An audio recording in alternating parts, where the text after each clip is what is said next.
friends, welcome back. I'm Elaine and I'm living with autoimmune disease. David, where we are today? We are at Keck Hospital of USC for a rheumatology follow-up for this one. We're here at Keck USC for a follow-up, like David just said. I literally am just parroting what you just said. But we are here for a rheumatology follow-up. We were here on Thursday for a pulmonology follow-up. And if y'all didn't catch that in my Instagram stories, I had the right heart cath and I was diagnosed with pulmonary hypertension, which is a symptom of scleroderma, or like a manifestation, I guess, of scleroderma. Complication. There you go. So we are about to go to rheumatology and see what rheumatology has to say about it. The rheumatologist specifically made this appointment for after I saw the pulmonologist so that he could, I guess, go over things with me. So why don't y'all come along? And we are headed to that building right down there, past the 3, where those umbrellas are. Going down. You think this is a stretching room? And like everything in LA, that's the parking rates. It's still summertime in LA. It got cool. It was almost spooky season here, and now it's summertime again. It's really, really hot. I'm so excited they added Starbucks to Keck Medical Center. What they're doing here. Oh, flu shots. Oh, good. I need one. Me too. Okay, I think we'll get our flu shot today. Getting your flu shot? And COVID. On COVID vaccine. Yay! Yeah, You're going to be all fixed up for travel. Yeah. For Oogie Boogie Bash. Can I do the one up here?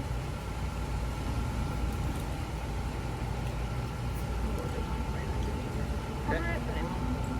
Sure. The most painful part will be taking that Band-Aid off. Yeah. Hi friends, welcome back. I'm Elaine and I'm living with autoimmune disease. Today we are getting a Rituxan refill. Actually, it's Truxima. And so we are at the infusion unit getting that, and I thought I would check in with you all. I've had kind of a interesting medical month, so I'll give you guys an update. But while I'm sitting here getting infused, I thought I would give you all an update. A long way to go. We just started. Medical chaperone. What are you reading? The Bob Iger book? Mm-hmm. Oh, how's it going? It's good. He's just got the CEO position, and he's reaching out to Steve Jobs about Pixar. Oh, cool. Yeah. All right, thanks for being here. All right, I'm checking in with you all. It's been a little while. We had lunch, and that was good. My infusion's going pretty well. My body's handling it really good this time. I've been on Rituxan for years now, so we're able to get the drip going a little better. My health hasn't been so great this month. I had the right heart cath that I shared with you all, and so I was diagnosed with pulmonary hypertension, which pulmonary hypertension is a complication of scleroderma. It goes along with scleroderma. So later this month, October, I have an appointment with the pulmonary hypertension specialist, and hopefully we'll get some treatment for that. But I've been extremely short of breath lately, so hopefully we can get that fixed. And then Monday I had some blood work done for immunology, and we found out that I look like I'm anemic again. So if you all don't know, I have a history of having anemia in the past, and I've done Injectafer, the infusion. So if y'all are curious about that, I'll leave you a link down below to that video, but it's one of my earlier videos, so I was just learning how to do the whole YouTube thing, so but I'll leave you a link to that below. So it's been kind of a month, and I've been needing Rituxan. My last infusion 4 months ago, I was only able to do 1 round of the 2 because I got sick and we couldn't go through with the second round. Hopefully I will stay well and we can get both doses in me this time. Well, as you all can see, I've tried to start this video 2 times before, so let's try it a 3rd time. I put some makeup on because I was filming a little clip for Creaky Joints for World Arthritis Day, which is coming up. So if you all aren't following Creaky Joints, get over there, follow them, because they have a special thing going up for World Arthritis Day, and I'm honored to be a part of that. So I put some makeup on, and I thought, well, I had makeup on and I look halfway put together, which is all a facade because it's really just makeup and some lipstick. I really have wanted to fill you all in about what's going on, but everything just started to spiral and get kind of out of control, and I really couldn't keep up with what was going on myself, so it was hard to share all with you. As you all know, I had the right heart cath, which was done about a month ago, and that was done to look for pulmonary hypertension, which happens with scleroderma. So it is a symptom, a comorbidity, an issue that happens with scleroderma patients. If you all recall, my antibody is SCL70, if you're wondering, and pulmonary hypertension doesn't normally go along with SCL70, but I had a lot of symptoms that were pointing to that, and I had a CPET, a cardiopulmonary exercise test, that was abnormal and kind of pointed to that as well. So I saw this amazing pulmonologist who is a scleroderma specialist. He does a lot of research for scleroderma.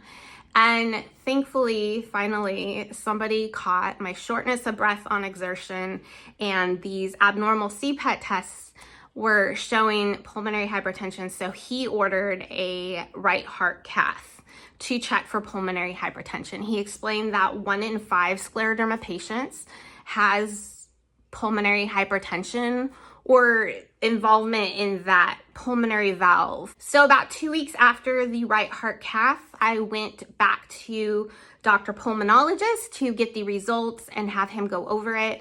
And sure enough, the results pointed to pulmonary hypertension. It's very mild at this point, but it is enough that it's giving me symptoms on exertion. So the right heart cath is done during rest. And as he explained, any kind of blood pressure or pressure in your valve is going to go up with exertion. So the resting number, even though is mild, it probably is going up when I'm exerting myself. And that is what's giving these symptoms. The teaching hospital that I'm a patient at actually has a pulmonary hypertension specialist. So in a week and a half, I have an appointment with the pulmonary hypertension specialist for treatment. And hopefully we can get this treated and stabilized so that I will feel better upon exertion. So my rheumatologist and I talked about it. He said there's treatment out there that should give me a little bit of relief and a better quality of life than what I have right now. And the pulmonologist actually said that as well. He said that pulmonary hypertension used to be pretty much like a death sentence for scleroderma patients, but we're lucky now because treatment has developed and there's like 20 treatments on the market for it. So to keep hope, and that hopefully I will get some treatment and get a better quality of life in the future, and hopefully be able to have a conversation when I'm walking instead of being out of breath.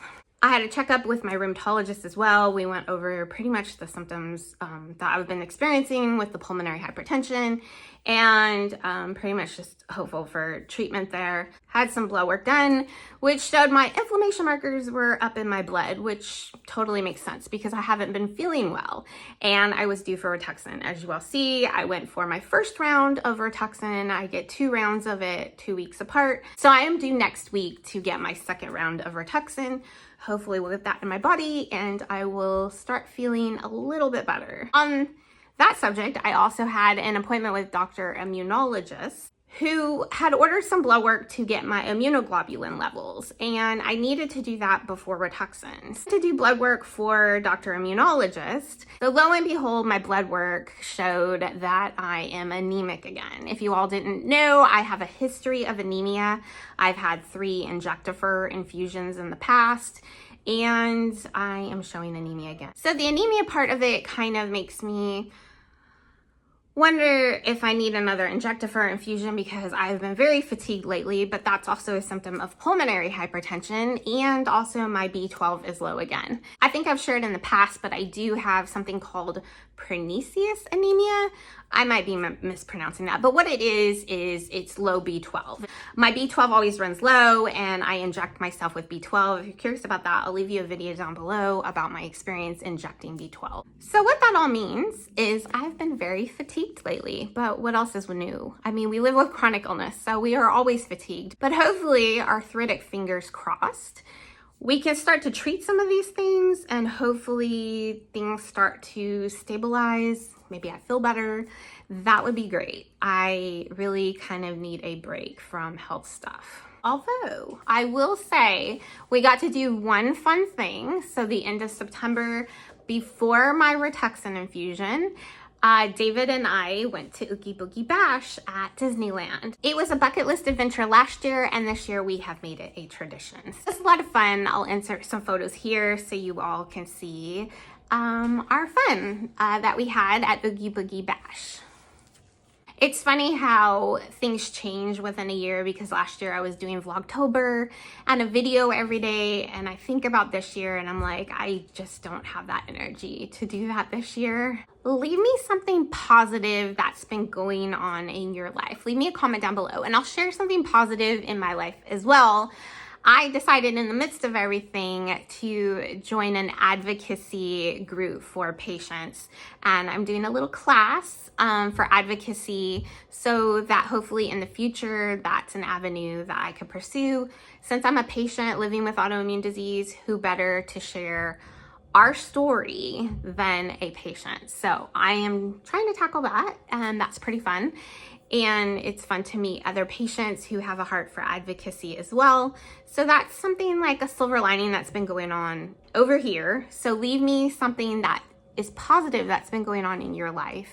I'm sorry this video is kind of doom and gloom. It's not really my style, and I really hate doing that. And I know that I always tell you guys that when I'm giving you a health update, that's really not my style to be doom and gloom. But honestly, that's just where I'm at right now. It's a lot. It's a lot that's hitting me. And I just need a break from my body. I need a break from medical stuff. And hopefully we can get some treatment and get some stability on board.